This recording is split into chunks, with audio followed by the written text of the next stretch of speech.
Cori and I had a lot of discussions about what she wanted to remember her, for people to remember her by once she passed. And one of the things was this garden. So she wanted us to build a garden out front here that had sunflowers in it and attracted wildlife. We get squirrels, we get birds. I had the fountain custom made for something that reminded me of her. And all the flowers are flowers that she picked out that she wanted us to put in here.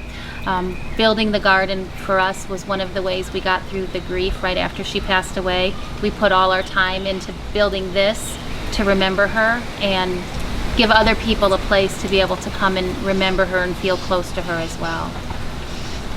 This was her bedroom, and we talked about it. She wanted me to turn it back into a craft room, which I did, but she wanted it to feel like her, and she wanted me to remember her when I was in here. So all of this artwork is things that people created or made for her and sent to her when she was in treatment. And then everything over here on the shelf are things that, again, people sent her, books that were important to her. These are the flowers that we put out when we did the candles. So I tried to make everything, feel like she was here. This is Cori right now, up there on the shelf. But I tried to pick through the things that were important to her that made, I want people to come in here and feel like Cori's in here. But I want it to be happy. I don't want it to be like a room where you're sad or depressed. I wanted it to feel happy and feel close to her when we were in here.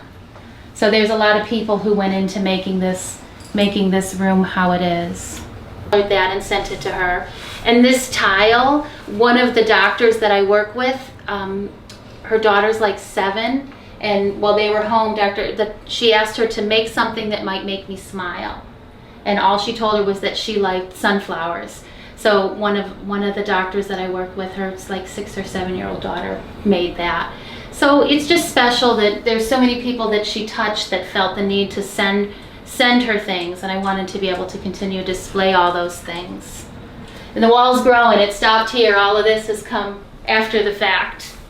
So I'm really, it feels so much like Cori in here. But Cori never told me, but what is it about the sunflower that So the sunflower is the symbol for Ewing Sarcoma, but it also, the sunflower symbolizes they come out after a storm. They always face the sun. They always look for the good and the sunshine in things.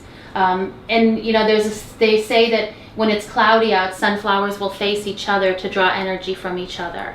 Wow, so it was the standing above the clouds, coming through the bad, supporting each other, I think is what the sunflower symbolized. So. And then one last hard question: how does it feel like, passing this room or at nighttime, going to sleep and, just, without Cori here? Part of the reason that I redid the room so quickly is because I didn't want to walk by the room and see her bed and see her things and know that she wasn't in them. Every day I look for her for something, and she's not here. And we spent a lot of time talking about it, and we spent a lot of time with how she wanted us to feel and how she wanted us to react. And I can't do the I'm not going to worry about it, I'm going to be happy, everything's good. It's been such a traumatic loss. She had such an impact on so many people.